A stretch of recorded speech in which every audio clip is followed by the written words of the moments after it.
Jesus once spoke words that are both beautiful and terrifying. He said, "If anyone would come after me, let him deny himself, take up his cross daily, and follow me." When Jesus said this, everyone listening understood exactly what he meant. The cross was not a symbol of inspiration or jewelry, it was an instrument of death. To carry your cross meant you were walking the road of surrender. It meant your life was no longer your own. To follow Christ is not simply to admire him, it is to die with him. And no one in the New Testament embodies this more clearly than the Apostle Paul. Paul's story begins in power. He was educated, respected, and zealous for God. He had influence, status, and a future. If anyone had built a life worth keeping, it was the Apostle Paul. But then he met Jesus. On the road to Damascus, as he went to persecute Christians, the risen Christ confronted him in power.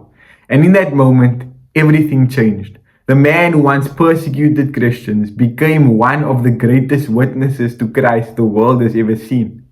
But notice something remarkable. Paul's calling was not at all a promise of comfort. In fact, the Lord said this about him: "I will show him how much he must suffer for my name." From that moment on, Paul began to carry his cross. He was beaten, he was imprisoned, he was mocked and rejected. In his own words, he describes it like this: 5 times I received at the hands of the Jews the 40 lashes minus 1. 3 times I was beaten with rods. Once I was stoned. 3 times I was shipwrecked. Paul's life did not become easier when he followed Jesus. It became heavier. And yet, strangely, it also became fuller. Because Paul discovered something that every disciple of Christ eventually must learn. When you lose your life for Christ, you actually find it. Paul could say, "I have been crucified with Christ. Therefore, it is no longer I who live, but Christ who lives in me. And this life which I now live, I live by faith in the Son of God, who loved me and gave himself for me." His old life died, but a new life began, a life completely centered on Christ. This is what bearing the cross means. It means surrendering our pride. It means letting go of sin. It means choosing obedience when it costs us something. It might mean standing for Christ when others mock you. It might mean turning away from habits that once controlled you. It might mean giving your time, your comfort, and even your dreams to serve God and others. But here is the paradox of the gospel. The cross is not the end of life. In fact, it is the beginning of it. Jesus carried his cross to Golgotha, and through that cross came resurrection and salvation to the world. And every disciple walks that same pattern.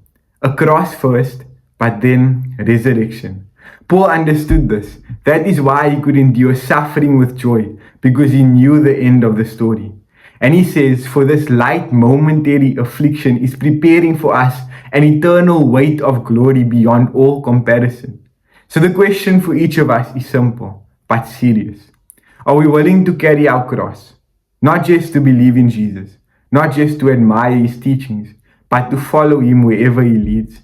Because the road of discipleship is narrow and it is costly, but it is also the road that leads to life, and life everlasting. So today, wherever you are, hear the call of Christ again.